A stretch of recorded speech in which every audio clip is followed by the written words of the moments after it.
Hey everyone, so with YAE MIKO on her way to Genshin, a lot of people are wondering if they should pick up this Electro Catalyst user and whether or not she will be any good. And so with that, let's take a closer look and decide whether or not to summon for YAE MIKO. And just before we move on to the video, if you do enjoy this video, then consider giving it a like and subscribe, helps out a ton. So firstly, YAE MIKO will be our second Electro Catalyst user in Genshin, with Lisa being the first, and so will she be any good? Well, firstly, Catalyst users have always been in an interesting place, as one of their greatest strengths is the ability to deal their elements damage without using any of their abilities, as their normal attacks will be of that element, which means against the opposing element they absolutely shred. But now let's take a look at her abilities, and so first up we have her elemental skill, which is a sort of dash that will have YAE MIKO dash to a nearby location, leaving behind a Sisho Sakura, which is a sort of beacon that will periodically deal electro damage to nearby enemies, with her being able to create 3 of these, increasing the damage and level of these the more they are on the field. So this is really nice, as it means that even when you change characters, these will still remain on the field and continuously deal damage. And as she is looking to be a main DPS with most of her abilities just dealing damage, this means that even as you change characters to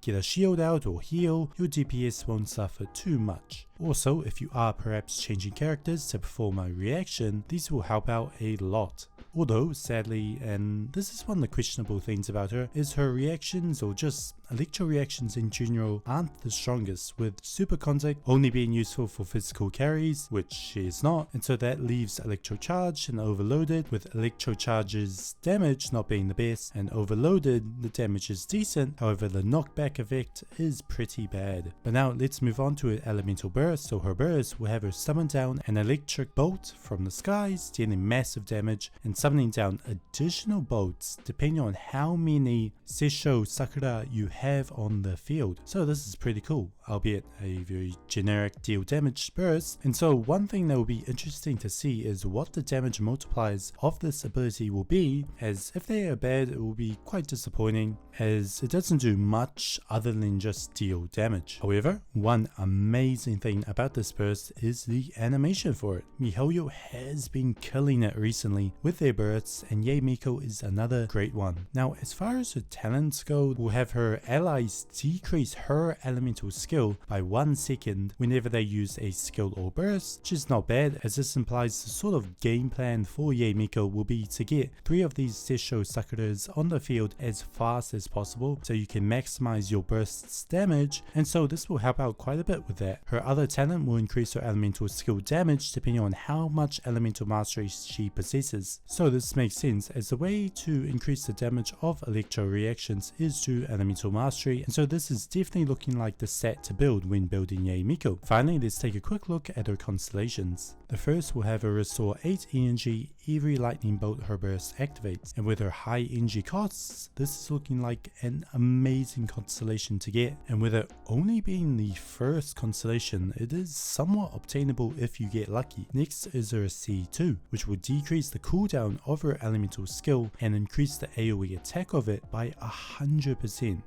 So this is really amazing. Just really good, a straight up DPS increase, and again further implying she is to be played as a main DPS character. Her C3 is an elemental skill level up. Her C4 will increase the party's electro damage by 20% whenever her elemental skill hits an opponent. So this is not bad, as because of YAE MIKO's high energy costs, with rumors of it being 90 energy, it's very likely you will want to run another electro character to act as a sort of battery for YAE MIKO, perhaps Raiden, and so this will help out with their damage. Her C5 is a burst level up, but finally her C6 will increase the level of the Sisho Sakura by 1 and increase the maximum level for all of it to a maximum of 4, and finally have them ignore 60% of the enemy's defense. Now this is really good. Again, it will be interesting to see what the damage multipliers of the Sessho Sakura are to get a real good idea of how they will perform on the field, but all in all these constellations look amazing and mostly benefit her abilities. But so finally reached the end of the video, and wow, what a character YAE MIKO is shaping up to be, with her amazing off-field capabilities paired with what looks to be an extremely strong burst. Albeit a bit simple, YAE MIKO is looking to be an extremely strong Catalyst user that will hopefully show what Catalyst characters are capable of. Now personally, I'm probably going to be summoning for her, as well I might also go for a rerun or two. I don't really have any Catalyst users I use at the moment, and so hopefully YAE MIKO will be my first one. But how about you? Will you summon for YAE MIKO? Let me know down in the comment section. But as always, I hope you enjoyed this video, and I will see you next time.